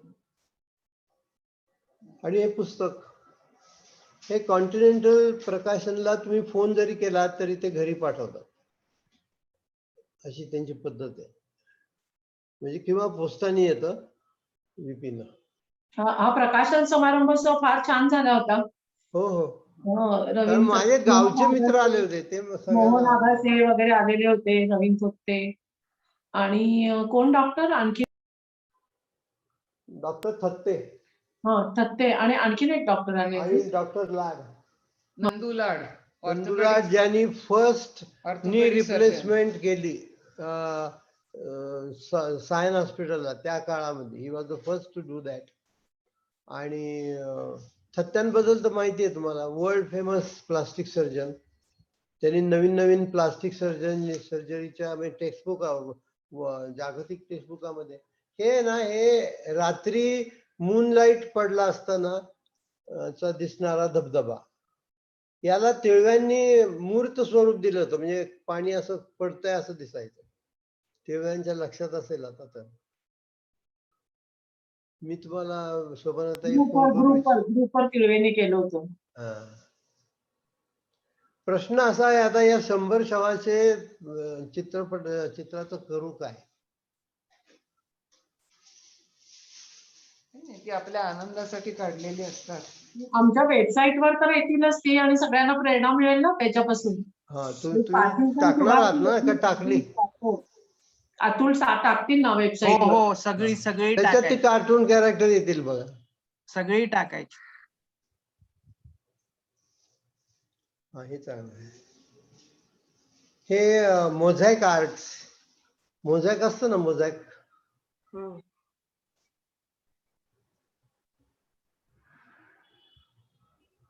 छोट्या छोट्या कवड्यांनी चित्र तयार होतं. हो, तुकडे तुकडे जोडून. तुकडे तुकडे जोडून. अजिबात वेळ जात नसलो ना, म्हणजे असलं चित्र घ्यायचं काढायला. बराच वेळ लागतो ते काढायला, आणि मग दमतो माणूस. दमला की झोप लागली. डॉक्टर, मी तुम्हाला एक प्रश्न विचारते. हा, तुम्ही मगाशी म्हणाला की गोळीची पावडर केली की ती लवकर हे होते. ऍक्टिव्ह होते. पावडर ऍक्टिव्ह होत नाही. त्याचा लवकर पावडर इफेक्ट होतो. गोळीला इनॅक्टिव्ह करणारे काही फोर्सेस असतात. पहिलं म्हणजे गॅस्ट्रिक ऍसिडिटी. हा गोळी तिथे राहतच नाही ना. पावडर आणि पाणी घेतल्यानंतर ती लगेच स्टमक एम्प्टी होतं. म्हणजे अच्छा. हा हे गेला. दुसरं, तुम्ही कमीत कमी अन्न असताना ती घेतली तर प्रोटीन आणि फॅटचं हे येत हो. नाही, कॉन्टॅक्ट येत नाही. त्याच्यामुळे ते जेवणाच्या आधी ऍब्सॉर्ब लवकर होते. हा तिसरी म्हणजे तुम्ही इतर गोळ्या घेत असला तर त्याची इंटरॅक्शन काही होत नाही या गोळीची. हा. ड्रग इंटरॅक्शन जे म्हणतात, एका गोळीची दुसऱ्या गोळीची. मी जेवणाच्या आधी घेते ना मी अर्धा नाही, तास. ऍक्टिव्हिटी प्रमाणे घ्यायचं. माझी ऍक्टिव्हिटी जी आहे त्याप्रमाणे मी आता मी 4:30ला उठून काहीतरी करणार आहे, मला ऍक्टिव्हिटी पाहिजे, मी एक गोळी घेतली. 7 वाजता मी त्याच्यानंतर व्यायाम करणार आहे, मग मी हा. 2 गोळ्या घेतल्या. फिरायला जाणार आहे त्याच्यानंतर आल्यानंतर मग मी 11ला 2 गोळ्या घेऊन टाकतो, कारण त्याची कंटिन्युटी राहावी म्हणून. 3ला मी नंतर बाहेर पडणारच असतो 5 वाजता, म्हणून मी 2 गोळ्या घेतो असं. आणि 7ला मी लॉंग ऍक्टिंग घेतो, CR म्हणून ज्या गोळ्या येतात त्या. तेव्हा काहीतरी just to continue the action. आणि त्याचा निश्चित फायदा होतो जर तुम्ही कमीत कमी फूड असताना जर त्या घेतल्या तर. एम्प्टी स्टमक घेऊ नका, कारण त्यांनीच ऍसिडिटी होत नाही, गॅस्ट्रिक इरिटेशन होतं. सकाळी ब्रेकफास्ट घ्यायच्या आधी घेतला जातो तर सकाळी मग जेवणाच्या आधी घेतला जातो, पण एम्प्टी स्टमक तसं नसतं. नाही, कॉन्सन्ट्रेट ऑन युअर ऍक्टिव्हिटी. अच्छा. हालचाल तुम्हाला, आपल्याला हा रोग काय आहे? हा रोग आहे मुवमेंट रोग. डिसऑर्डर होतात. मुवमेंटला असिस्ट व्हावं त्या रीतीनं तुम्ही घ्या. अच्छा. तुमची जशी दिनचर्या असेल त्याप्रमाणे तुमच्या गोळ्याचं टायमिंग ऍडजस्ट करा. ह्याची टॉक्सिसिटी अशी काही नाहीये, त्यांनी दिलेली नाहीये. Very safe. पण त्याच्याबरोबर आणखी दुसऱ्या गोळ्या देतात ना डॉक्टर, एंटेकॉम देतात, रोपार्क देतात, त्या पण असतात ना. नाही, मग तुम्ही असं करा, एवढ्या जर तुम्ही गोळ्या घेत असाल तर तुमच्या न्यूरोलॉजिस्टला विचारा की असं एक पिडियाट्रिशियनचं डोकं चालतंय, ते बरोबर आहे का म्हणून. रोपार्क असते, रिओट्रिल असते, कारण पार्केडिन आहे. तुम्हाला सांगतो, लिव्होडोपा हे एकच गोल्ड स्टँडर्ड म्हणतात ट्रीटमेंट मधलं. हे प्रमुख आहे. 80% तुम्हाला रिलीफ हा लिव्होडोपाने मिळणार आहे. बाकीचे सगळे ऍडज्युव्हंट ड्रग्ज आम्ही म्हणतो, मदतनीस. इंटेकॉम आणि हे असते. पुष्कळ कमर्शियल कॉम्बिनेशन पुष्कळ आहेत. हो. पण ते काय, it is up to your neurologist. मला एकदा एका ह्यांनी सांगितलं होतं की गोळ्यांचे भुगा करायचा आणि तो पुड्या करून ठेवायच्या आणि मग तुम्ही घ्या, तर ते जास्त चांगलं असतं. कुठे सगळ्या गोळ्यांच्या पुड्या करायच्या? हा, सगळ्या पुड्या करायच्या. डोस तयार जसे घेते मी, एक 9 वाजता, एक 12 वाजता, एक 4 वाजता वगैरे, तसं त्याच्यावर लिहून ठेवायचं आणि त्यावेळेला ती पुडी घ्यायची त्यावेळेस. म्हणजे प्रत्येक गोळी वेगळी वेगळी नाही, सगळ्या गोळ्यांचं एक असं पुडी करायची. ते लवकर इफेक्टिव्ह होतं, पण मी कधी केलं नाही हे. कारण सगळ्या गोळ्याच म्हणजे सारख्या चवीच्या असतात अशा नाही. ही नाही. लिव्होडोपाची शॉर्ट ऍक्टिंग गोळी ही त्याला काही टेस्टलेस साखर आहे. ती चवू शकतो Marketing- तुम्ही. सगळ्या गोळ्या काही त्यातल्या कडू असल्या तर मग उगीचच Marketing सगळी करू पावडर शकते. कडू होईल ना. ठीक आहे म्हणतो. हो, काय मार्केटिंग म्हणाला? करू शकते. स्वतः डॉक्टर असल्यामुळे हे प्रयोग करू शकतात. बाकीच्यांनी आपल्या न्यूरोलॉजिस्टलाच विचारावं असं वाटतं की त्यांना बरोबर माहिती आहे. आहे ना बरीच काही. बरोबर आहे. जितक्या साध्या मी फॉरेन मध्ये काय मिळतात औषधं ते पण वाचलंय. तिकडे ऍपोमार्फिनच्या सबलिंग्युअल कॅप्सूल मिळतात, म्हणजे ती कॅप्सूल दाताखाली चिरडायची. अरे वा. आणि ऍपोमार्फिन इथं जे इंजेक्शन मिळतं आणि त्यांनी काही तास काही दिवस जो रिलीफ मिळतो, तो तिथे आता अमेरिकेमध्ये त्याच्या कॅप्सूल्स आहेत आणि फ्रीली अवेलेबल आहेत. आपल्याकडे आले नाहीत. मी माझ्या न्यूरोलॉजिस्टला विचारलं, त्यामुळे आम्ही काय अजून यूज नाही केलं. त्याच्यानंतर सिरप आहे, लिव्होडोपा सिरप आहे, लिव्होडोपा जेल आहे. अरे इतके त्यांनी वेगवेगळे प्रकार काढलेत की ज्याला गोळ्यांचा कंटाळा आला असेल त्यांनी जेल घ्यावं. जेल कसं घालायचं होतं म्हणे, ते ऍपल सॉस वर ते मिक्स करायचं आणि ते ब्रेडवर ठेवून असं खायचं. अरे. असं त्यांनी सांगितलंय. त्याच्यानंतर आणखी एक कॅप्सूल आहे रिट्रे असं काहीतरी त्याचं नाव आहे. दे क्लेम दॅट त्याच्यामध्ये त्यांनी बारीक बारीक गोळ्या घातल्यात. म्हणजे किती ते एक फिफॉल असतं ना कॅप्सूल आयनचं, तुम्ही बघितलं असेल बघा, हो त्याच्यामध्ये हो बारीक बारीक गोळ्या असतात. तशी हो. कॅप्सूल चालू केली आहे त्यांनी, टाइम रिलीज. ती खरं यायला पाहिजे इकडे. म्हणजे भुगाबिगा करून करायचं काही कारण नाही. अच्छा. ती एक बारीक गोळी त्याच्यात गोळ्यात गोळ्या हो 2 तासांनी विरघळते, एक 4 तासांनी विरघळते. म्हणजे एक स्टमक मध्ये, दुसरी जाणार इंटेस्टाईन मध्ये, तिसरी आणि पुढे जाऊन असं करून देतोय. असं आहे ते. हल्ली ड्रग डिलिव्हरी सिस्टीम म्हणतात. हे सायन्स फार प्रगत झालंय. एका गोळ्यामध्ये 4 गोळ्या असतात. वरून पॉलिथिनचं कोटिंग केलेलं असतं. हो ते पॉलिथिनचं कोटिंग पोटात म्हणजे इंटेस्टाईन मध्ये साधारणपणे 4 तासांनी ते विरघळायला सुरुवात होते. It bypasses all. त्याच्यामुळे ड्रग रिॲक्शन नाही, ड्रग इंटरॅक्शन नाही आणि पूर्ण फायदा तुम्हाला त्या मिलीग्रामचा असं. तर बरंच काही काही आहे. बरं. आयुर्वेदामध्ये आहे काही सगळं. त्यामुळे त्या सगळ्या गोळ्यांचा भुगा करून एकत्र पावडर करून घेणं ऍडवायसेबल नाहीये. नाहीये.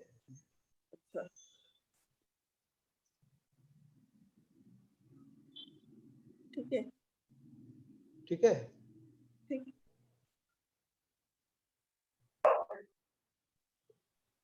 कमी विचारतायत प्रश्न. मला वाटलं खूप विचारतील. नाही.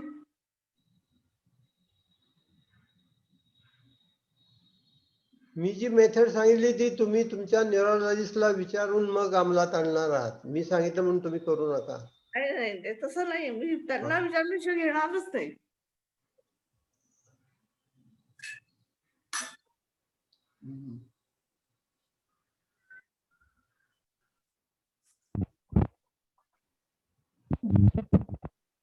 हा तिळवे तिळवे ना. किरण सरदेशमुख. हा बरोबर. हा बोला.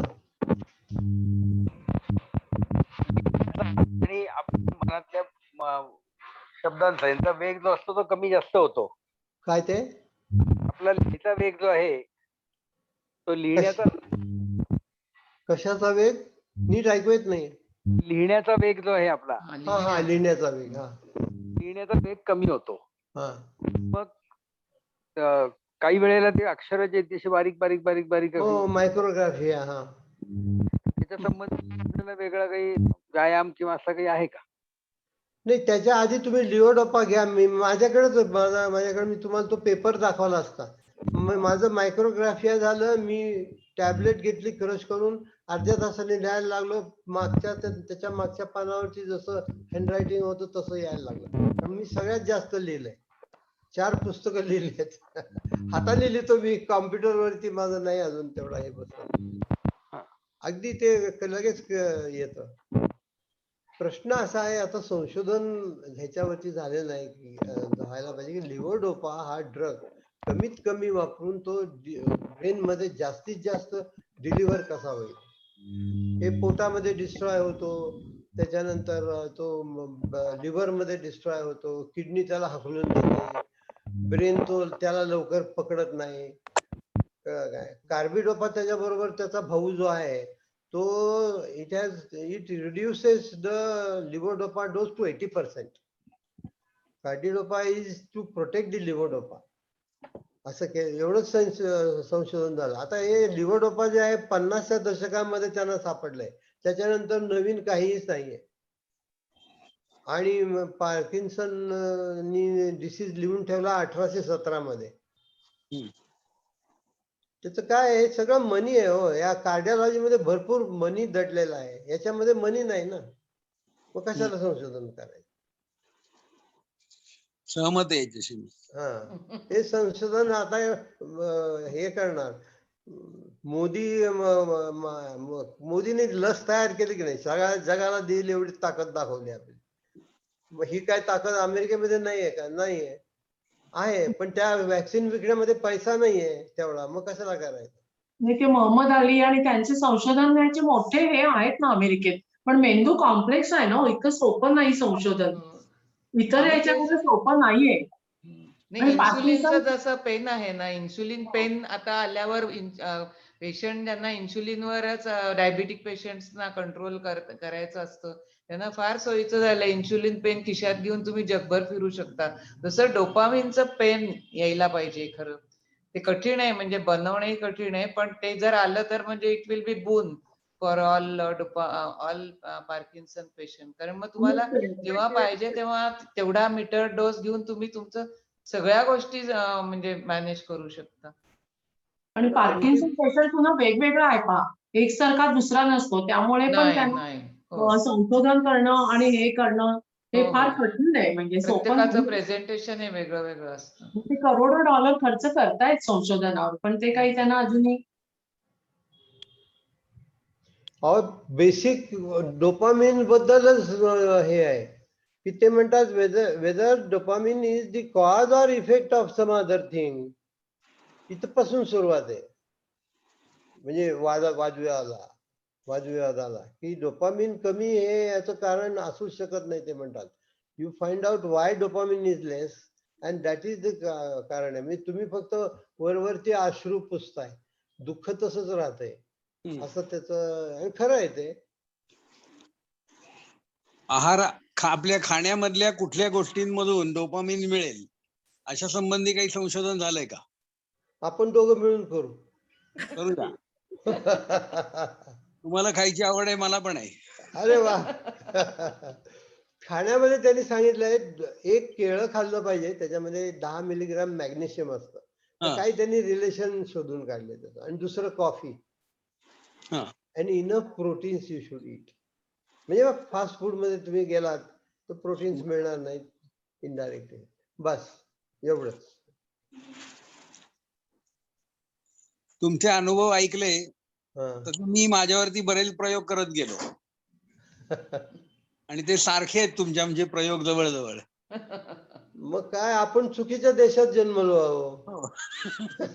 आपण अमेरिकेत असतो तर आता रँच असते आपली आणि 10-12 घोडे वगैरे असं काहीतरी असतं आपल्याकडे.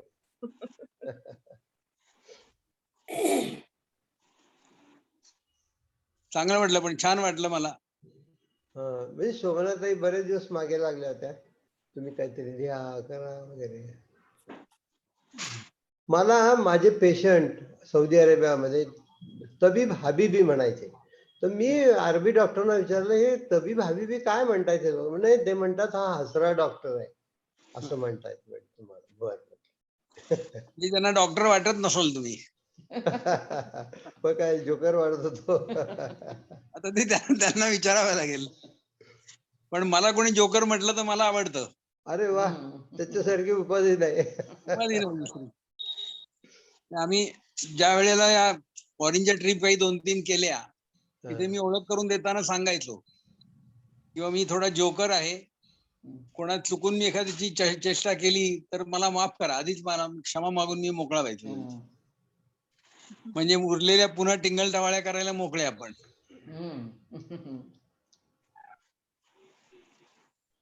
प्रत्येक ग्रुप मध्ये एखादा जोकर असावाच, म्हणजे बाकी सगळ्यांची छान करमणूक होते.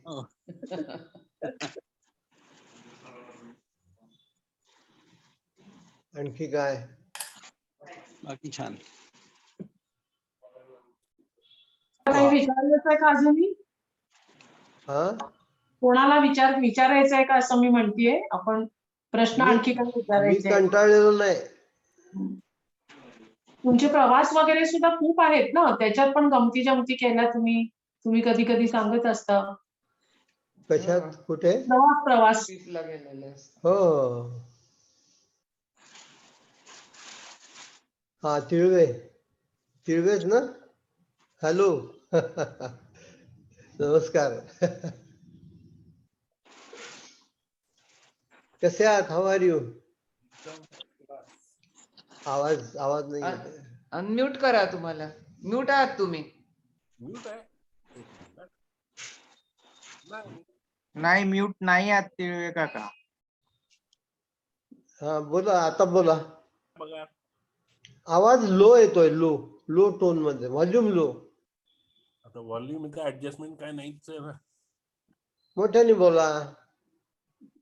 बायको बाजूला असली की मोठ्यानं बोलता येत नाही हो. काय म्हणता? मला बोलता येत नाही असं. अहो बायको आहे म्हणूनच मोठ्याने बोलतो मी, हा, नाहीतर अगदी भित्रा माणूस. नाही. तुमची गोष्ट निराळी ना, आमची गोष्ट निराळी.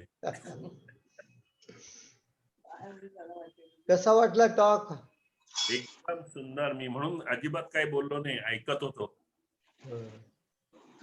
आणि तुमचं पुस्तक वाचलेलं आहे, त्यामुळं त्यातलं काय मुख्य गाभा जो आहे तुमच्या व्यक्तिमत्वाचा तो माहित होता थोडक्यात.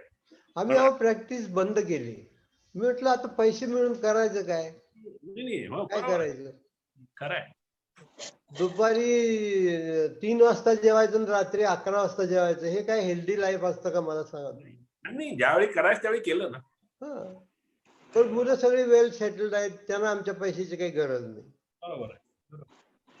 मग पुण्यासारखं गाव नाही मुंबई सोडल्यावर मराठी माणसाला. हो, खरंय. आम्ही सगळ्या गायनाच्या कार्यक्रमाला, सगळ्या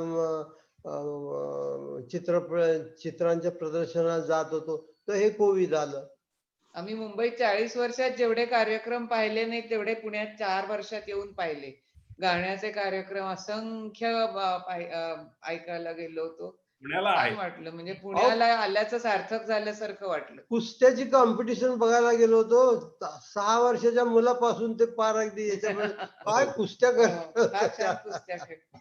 ते आमच्या जवळच पडतं ना ते MES ground, MIT sorry MES पण आहे आणि MIT पण आहे. काय माणसाला मी सांगतो, तृप्त जीवन जगावं. करेक्ट. त्याच्यासारखं मेडिसिन नाही कुठलं. शरीर हे जर्जर झाल्यावर काही ना काहीतरी होणारच त्याला. हार्मोन नाही, कुठे एन्झाईम नाही, कुठं काय डिटेक्टेबल अनडिटेक्टेबल. तृप्त जीवनासारखं हे नाही.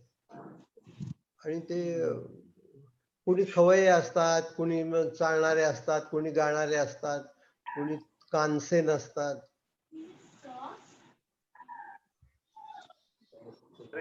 तेव्हा मी ठरवलं होतं जवळजवळ इथं आल्यावर लिहायचं वगैरे, त्याप्रमाणे लिहितो. एक प्रश्न विचारू का? हा, विचारा. जर तुम्ही सायकलिंगचे फोटो तुमचे बघितले ते ग्रुपवर, सायकलिंग वगैरे करता, त्याचा काय फायदा होतोय का? नाही, आता तोल जायला लागल्यापासून मी सायकल बंद केली. जेव्हा तोल जात नव्हता तेव्हा मी सायकल पुष्कळ फिरवली. आता सुद्धा फिरवीन, पण जरा थोडं आणखी जरा स्टेबल झाल्यावर. आता बाहेर तोल जाऊन सायकलवरून पडेल भीती वाटायला लागली म्हणून मग घरात स्टॅटिक सायकल चालवतात. ते पण सायकल चालवतात. सायकल चालवतो, स्टॅटिक चालवतो. सायकलचाच फोटो बघितला होता ग्रुपवर. सर, मला असं एक वाटतं की पार्किन्सन वाल्यांनी जर आपली पायाची स्ट्रेंथ जर व्यवस्थित ठेवली शेवटपर्यंत, तर तो परावलंबी इतका सहजासहजी होणार नाही. त्याचे पाय त्याला दुरावतात, नाही काही. बॅलन्स काय तुम्हाला काठीनं घेता येईल, वॉकरने घेता येईल, आणि कशाने घेता येईल, व्हीलचेअर चालेल, पण ते पाय हलायचेच बंद झाल्यावर मग काही नाही. बरोबर. रोज सकाळ संध्याकाळ चाललं म्हणजे बरं वाटतं. चालाल तितके वाचाल, आणि चालणे हा व्यायामाचा राजा आहे असं आम्हाला सुभाषित लिहायचे ना फळीवर, फळ्यावर दररोज एक, त्यात लिहिलेलं मला आठवतं. मॉनिटर ना मी, त्यामुळे खुर्चीवर उभा राहून वरती फळ्यावर एक दररोज वाक्य लिहायचं. असं 1-1 महिना रोटेशन असायचं. त्यात ते होतं, चालणे हा व्यायामाचा राजा आहे. आणि खरं आहे ते. तुम्ही फक्त पद्मासनात जरी बसला ना अर्धा तास, तरी सगळे पायातले जॉईंट्स हे होतात, स्ट्रेच होतात.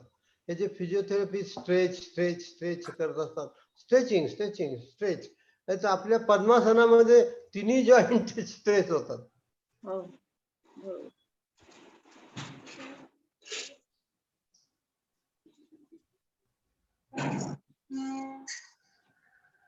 योगाचा खूप उपयोग होतो. आज जेवायला काय केलं होतं? योगासनाचा उपयोग नक्कीच होतो. खूप होतो. हो भस्त्रिका, कपालभाती, हो. म्हणजे कॉन्स्टिपेशन सुद्धा कमी होतं. हो, कपालभाती अर्धा तास केल्यावर एक टॉयलेट झालंच पाहिजे. जातो हो. कुठे? कॉन्स्टिपेशन नाही होत.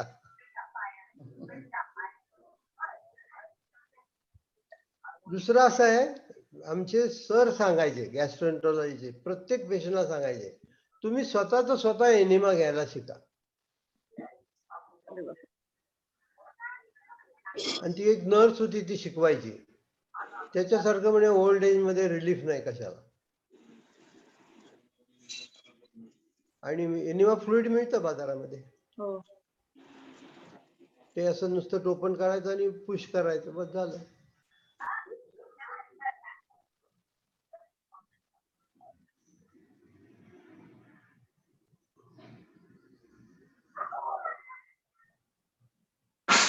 योगासनाने खूप फायदा तर होतो आणि तसंच त्यांनी युरिन कंट्रोल पण ठेवता येते. सगळंच होतं. ते पण करता येतं.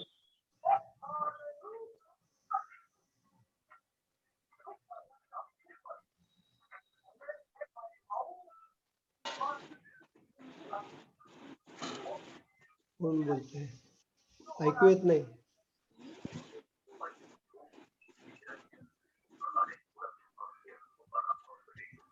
तर मी एक परत प्रश्न विचारतो. हा जरूर. एक जर पार्किन्सन्स असेल तर त्याच्यावर सर्वायकल स्पॉन्डिलिटिस नेसेसरीली असतोच का?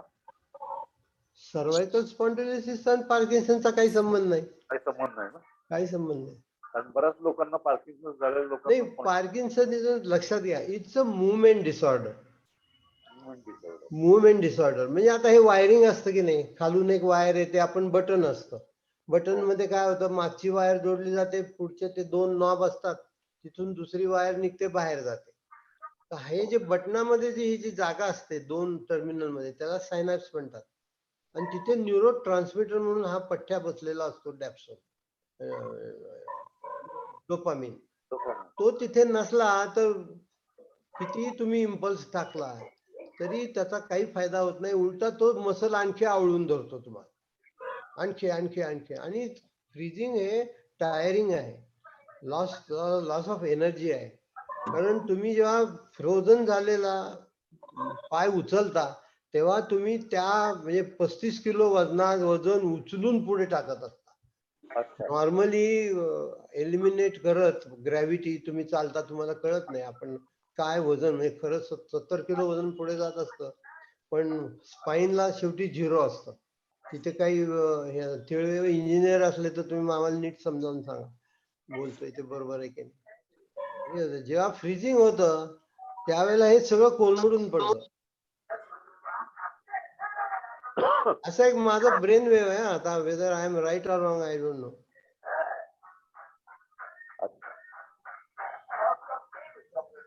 आणखी एक विचारायचं असं, हे डॉक्टरांनी मला न्यूरोलॉजिस्टनी एक गोळी लिहून दिली स्पेसिफिक लिव्हर सिंड्रोमा सोडून, एक्सेप्ट इन ऍक्ट, SAFIM-AC अशी गोळी होती. नाही, मला कळत नाहीये तुम्ही काय म्हणताय ते. हे डॉक्टरांनी मला न्यूरोलॉजिस्टने एक गोळी प्रिस्क्राईब केली होती. थोड्या वेळाने काय? हा, थोड्या वेळाने काय? न्यूरोलॉजिस्टनी गोळी प्रिस्क्राईब केली होती. न्यूरोलॉजिस्टनी एक गोळी प्रिस्क्राईब केली होती त्यांना. हा, त्याचं नाव आहे FIM-ACT. FIM-AC. नाही, युरोलॉजीतलं काय ओका ठो समजत नाही, काय ते असेल तर माहिती नाही. Urology is a surgical branch आणि सर्जरी पासून दूर होतो. त्या गोळीनी मला इतकं फ्रेश वाटलं आणि इतकं फरक पडला 2 महिन्यात की बस रे बस. पण त्याच्यानंतर त्या गोळीमुळे जी प्रचंड ऍसिडिटी सुरू झाली, त्यातनं मी अजून महिना 2 महिने बंद केली गोळी ती. आता महिना 2 महिने फाईट करतोय त्या ऍसिडिटी. मेडिसिन फार कॉम्प्लेक्स आहे आणि ऍडव्हान्स्ड आहे आणि दररोज बदलत आहे. हो ना.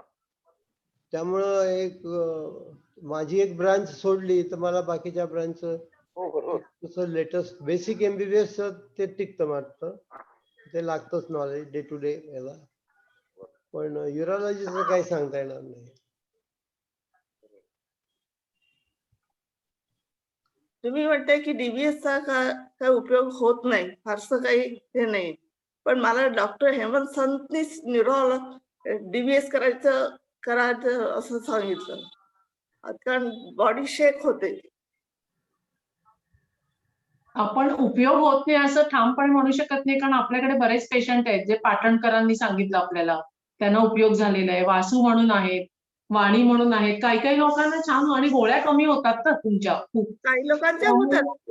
मी ज्याचं DBS झालं त्यांना भेटलेले आहेत. पण त्यांनी मला ज्या डॉक्टरकडे पाठवलं तो मग मला काही त्यांचं असं माझ्यावर इम्प्रेशन त्यांचं काही चांगलं नव्हतं. आणखी एक गोष्ट मी सांगायची विसरलो ते सांगतो. तुम्हाला ऍक्सेप्टन्स पाहिजे. ठीक आहे, मला झालं, देवाने हे दिलंय, आय हॅव ऍक्सेप्टेड इट. इथंच तुमचं अर्ध बरं व्हायला सुरुवात होते. हो, मग आता आहे मलाच का झालं, मग मलाच का असं, त्याला का नाही. आमच्या घरात कोणालाच नाही, मला एकटीला झालं.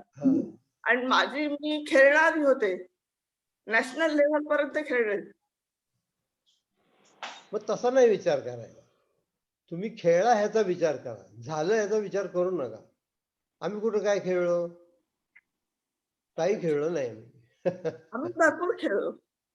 मग सुगीचे दिवस जे असतात आयुष्यातले ते आठवा. त्यांनी तुमच्या वेदना अर्ध्या कमी होतील, भूक लागेल, झोप लागेल. या वयामध्ये भूक आणि झोप जमली गोळी तर फारच गोड लागते ती. झोपेचा त्रास नाहीये मला, झोप लागते कारण घरातली कामं करते, मग काय बागेतलं काम करते, केर वगैरे काढणं, त्यामुळे दमते.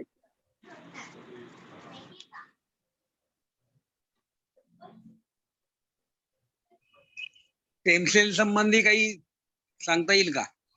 स्टेम सेल अजून फार अंड्यात आहे हो, ते सायन्स, ते काय पुढे जात नाही फारसं. असं काही नाही. त्या कंपन्या मात्र निघाल्यात, स्टेम सेल तुमचे आम्ही ठेवतो आणि मग तुम्हाला नंतर देतो वगैरे. ते त्यांचा धंदा जोरात चालू आहे. हो, पण त्याची इफेक्ट काय आहे, किती होतात माहिती नाही. 60-70 हजार रुपये आत्ता घेतात आणि हे करतात. 3 लाख रुपये घेतात आता. माझ्या मुलाचे करतात, त्यांनी 70,000 सांगितले होते सेव्ह करायला. डीप ब्रेन स्टिम्युलेशनचं काय चार्ज सांगतात आता? तुम्हाला ऍडवाइस केलं तर DUB चा किती चार्ज सांगतात हल्ली? 16 लाख. 16 लाख नानावटीमध्ये. बारामतीला एखादं हॉस्पिटल निघालं तिथं स्वस्त होईल बघा, मशीन तेच. त्यामध्ये ते दिनानाथ ट्रायल करतायत. देऊळगावकर म्हणून आहेत, ते अमेरिकेमध्ये करतात 99 सालापासून. आणि त्यांचे ते आता इथे भारतात आले आणि ते करायचं म्हणतायत. नाही, अमेरिकेत काय होत आहे, अमेरिकेत तुमचे नातेवाईक असतील तर ते सांगतील इथे तर काय रोज आम्हाला भेटतात DUB केलेले लोक. तिथे काय इन्शुरन्स कव्हरेज आहे तिथे.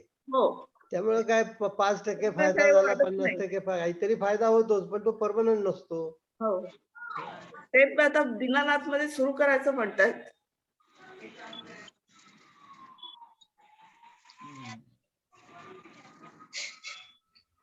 त्यांचं म्हणणं आहे की तुमचं हे, मी भेटले त्यांना तर ते म्हणाले की तुमचं हे जे बॉडी हलण्याचं आहे हे जाईल आणि मेडिसिन कमी होईल.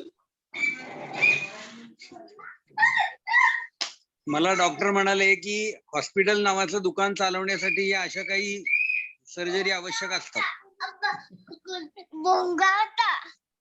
तुम्ही काय म्हणा, त्यांनी बिझनेस केला पण त्यांनी संशोधन नाही केलं. आयुर्वेदाने दोनही केलं नाही. आयुर्वेदाने बिझनेसही केला नाही आणि संशोधन तर त्याहूनही नाही केलं. असं आहे. मुख्य म्हणजे एकदा त्याच्याने इफेक्ट येईल डीप ब्रेन स्टिम्युलेशन नंतर, पण तो परमनंट नाही राहणारा. परमनंट किती वेळा तुम्ही करणार मग ते परत रिपीट? त्यांचं तुम्हाला यंग एज मध्ये झालंय तर 10 वर्षापर्यंत तुम्ही चांगलं आयुष्य जगू शकता. आणि एकदा मग एकदा असं ते करून. हा DVS केलं की हम्म. नॉर्मल लाईफ असायचं तुमचं. सेट पुन्हा ते असं- केलं तरी सेट व्हायला पुन्हा 3-4 महिने घेतात. 3 महिने लागतात ते पेसमेकर जे बसवतात त्याला सेट करायला. आणि दर 3 महिन्यांनी ते फॉलोअप करायचं. म्हणून ते मी केलं नाही, कारण नानावटीमध्ये कोण उठून मुंबईला जाईल. त्यामुळे दीनानाथ सुरू झालं तर ठीक.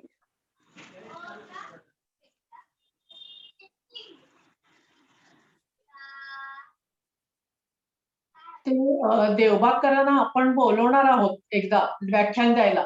त्यांना आपण ह्या सगळ्या शंका विचारू शकू. पाटणकरांनी सांगितलंय की त्यांना आपण ते हो म्हणले. आपल्याकडे एकदा त्यांना बोलू म्हणजे आपण त्यांना शंका विचारू शकू सगळ्या. अहो त्याच्यापेक्षा चित्रकला सोपी आहे की. हो ना. चित्र काढत बसा. चित्र काढायला मन, हात, इमॅजिनेशन हे सगळं एकत्र येतं. ह्याच्यापेक्षा कोणता मोठा स्टिम्युलस पाहिजे मला सांगा तुम्ही. आणि फुकट ते. एखादा गाईल, एखादा चित्र काढेल, एखादा स्वयंपाक करेल, एखादा नवीन काय तुमचे म्हणतात ते नवीन नवीन पदार्थ काढेल, एखादा काय आणि कोरीव काम करेल. मी कॉम्प्युटरवर फोटोशॉपही शिकतोय सध्या. हा कारण माझा काही हात तुमच्या इतका चांगला नाही. कॉम्प्युटरवर फोटोशॉपिंग शिकायला ते त्याच्यामध्ये तुमची एफिशियन्सी असली पाहिजे. ती तुमची आहे, ही चांगली गोष्ट आहे. कॉम्प्युटरचं सगळ्यांना जमतच असं नाही ना. नाही, हाताला ट्रेमर्स असले की ते हा तिकडे तिकडे जातो. हो, तो सापडत नाही. म्हणून मला कॉम्प्युटर शिकता आलं नाही. खूप प्रयत्न करून बघितलं. माझे आजोबा म्हणायचे रड्या होऊ नकोस, रड्या. कसं आहे, आपण सगळे रडे आहोत. थोडं रड्या कमी झालं पाहिजे. सोडून दिला म्हणून आपल्या हातच लिहायचं वगैरे त्या हातानेच करते. माझे कॉम्प्युटरवर ट्रिमर कमी होतात. हो ना, तेच प्रत्येकाचा अनुभव वेगळा वेगळा असतो. ज्याला जे आवडतं आणि त्याच्यामुळे आपोआप लक्षणं कमी. मी 2दा कॉम्प्युटरला चेस मध्ये हरवलं. ते फुलं बिलं खूप आवाज होतो, चांदण्या बिंदण्या पडतात. You have one. मजा वाटली. मजा वाटते.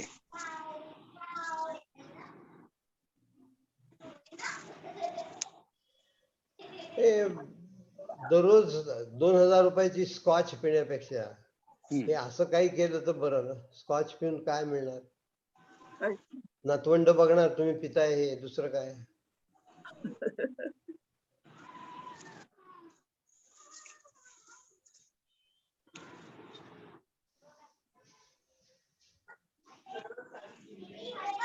कॉफी पिणं चांगलं असं म्हणतात. हा, कॉफी बद्दल पुष्कळ हे आहेत, लेख आहेत की coffee is good for neurons, nerve cells.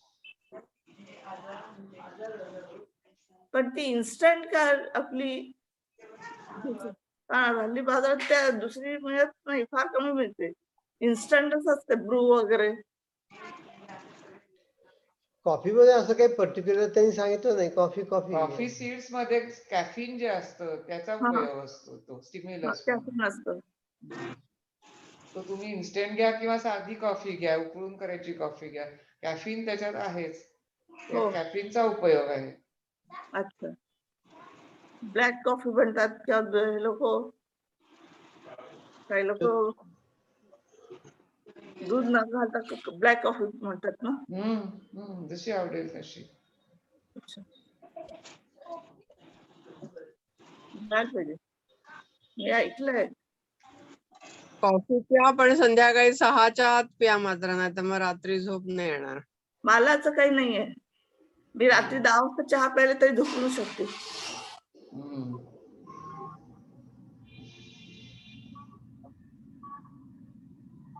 एक गोष्ट करून पहा, सकाळी पहिला विचार असं येतो ना त्याप्रमाणे वागायचं. तो परमेश्वर देतो तुम्हाला विचार. तो बाजूला ठेवून तुम्ही दुसरं काय करायला गेला तो सैतानाचा विचार असतो, असं कुराणात लिहिलंय. पहिला विचार तर एकच येतो की आता आपला दिवस चांगला जायला हवा. तर आपण एक्सरसाइज करायला हवी आहे. ठीक आहे, तो देवाचा विचार आहे. बस तो पहिला विचार. मग सगळा कंटाळा बाजूला ठेवायचा आणि ते करायचं. त्याच्याकरता 5:15 5:30 वाजता उठते. अगदी बरोबर. आणि आपला दिवस चांगला जाणारच असं म्हणून या बोलण्यानी सुरुवात करायची, म्हणजे हो. तो चांगला जातो या कॉन्फिडन्स. म्हणजे कारण नाहीतर मग सुस्ती येते ना. व्यायाम केला की आपोआप फ्रेश होतो. इंग्रजीमध्ये विश करणं हा फार चांगला प्रकार आहे. आपण आपल्या संस्कृतीत आपण कधी विश करतो का कोणाला? शुभ प्रभात नाही म्हणत. आणि थँक्स गिव्हिंग याला सुद्धा खूप महत्व आहे. हो. तुम्ही तुमच्या अवयवांना सुद्धा थँक्स म्हणायचं असतं. अरे बाबा पाया, आज तू किती छान काम केलंस, थँक्स फॉर दॅट. अरे बाबा हाता, आज तू किती छान काम केलंस, आज या हाताने मी काय काय गोष्टी केल्या, थँक्यू फॉर दॅट. असं म्हणजे त्यांचं असं म्हणणं की तुम्ही प्रत्येक अवयवाला पॅम्पर करा, त्याच्यावर प्रेम करा, माया करा, आपल्याच अवयवांचे लाड करा, त्यांना थँक्स म्हणा, म्हणजे मग ते आपल्याला सहकार्य चांगलं करतात. अरब वर्ल्ड मध्ये तुम्ही जर शुक्रान म्हणाला नाहीत तर तो अपमान होतो. म्हणून मला पहिल्या दिवशी सिस्टरनी सांगितलं, डॉक्टर से शुक्रान, अदरवाइज दिस पीपल गेट अनॉइड.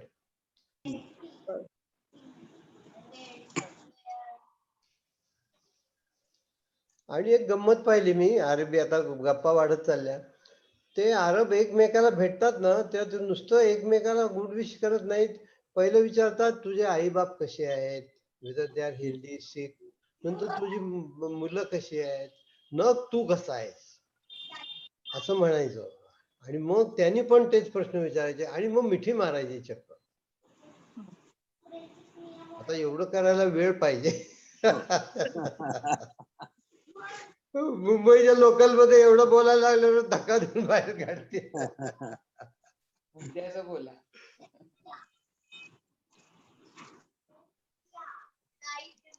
तुम्ही आज दुसरे हसरे जावडेकर सापडलात तुम्ही मला. पहिले कोण आहेत बाबा? आमचे प्रकाश जावडेकर आहेत मित्र. हा, त्यांची माझी ओळख आहे.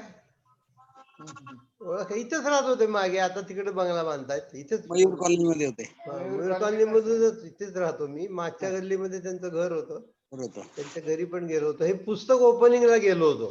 वा वा वा वा म्हणाले, माझ्या नावाचंच पुस्तक, मग मीच ओपनिंगला येणार. मग सगळं छापून झाल्यावर गेलो होतो, म्हणाले आता मला इलेक्शन आहे, आता वेळ नाही. दिल्लीलाच गेले म्हणून. दिल्ली, आणि मग तर दिल्लीलाच गेले निवडून आले. मोदींची त्यांच्यावर जरा जास्त कृपा होती. हो, त्याच्यामुळे मग ते तिकडे दिल्लीला गेलेत सध्या. आपलं पार्किन्सन सोडून जरा वेगळीकडे जायला लागले मला वाटते.